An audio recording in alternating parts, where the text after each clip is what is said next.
The cone-shaped speaker mounted above the door of the hi-fi shop on Castle Hill blasted "School's Out" by Alice Cooper. It was June and the 1972 school year had ended. I was 13 and leaving the Bronx tomorrow for a camp on a quaint lake in the Adirondacks.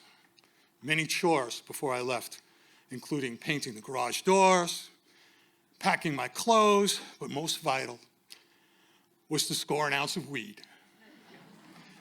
That should last me the month I'd be up at the hellhole, as I called it. Actually, it wasn't that bad, except for the fact that the girls were in a separate camp on the opposite side of the lake. Very parochial.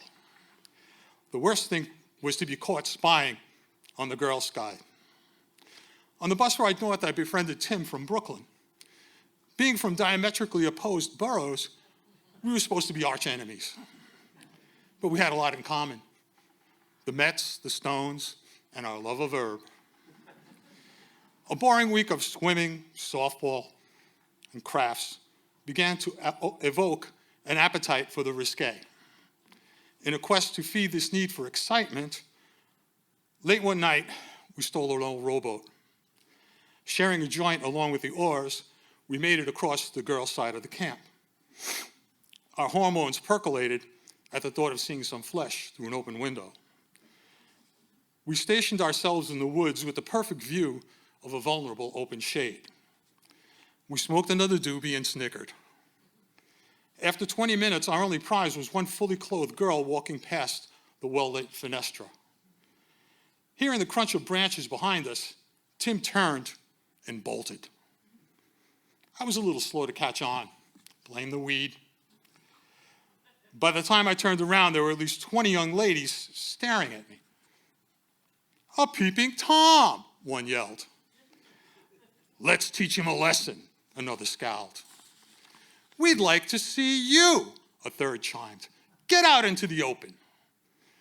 I walked out into the clearing, curious but unafraid. "Take your shirt off," a girl yelled.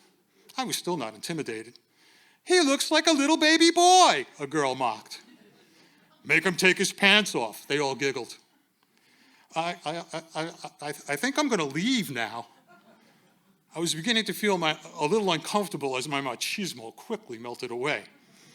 "You ain't going anywhere until we see your cute little bottom," they all laughed uproariously. With the need to placate and get out of there as quickly as possible, I turned and dropped my shorts. The cascade of wolf calls and whistles can still be heard in my dreams today. I was praying for the matron to come along and save me, but no such luck. I hoped she wasn't in on all this. Well, I think I'll go," I mumbled, turning toward them, covering my nether region. "One more thing. Put this on," they chanted in unison. "Put it on, put it on, put it on." Landing at my feet was a floral, one-piece, old lady's bathing suit. I slipped my feet in the holes and pulled the straps over my shoulders. The laughter was rollicking.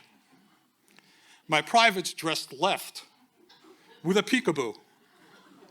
I felt my face go beet red. I ran back toward the rowboat, but Tim had absconded with it, and I was forced to swim back to the boys' side of the camp. I finally returned and changed as quickly as possible before anyone could see me. I left the old bathing suit in the middle of the bunkhouse floor. The next morning, the cabin leader held up the wet suit with a tree branch. "Where did this come from?" You could hear a pin drop. Just as the camp mentor picked up that wet bathing suit, I scraped my ego off the floor with a newfound respect for womankind.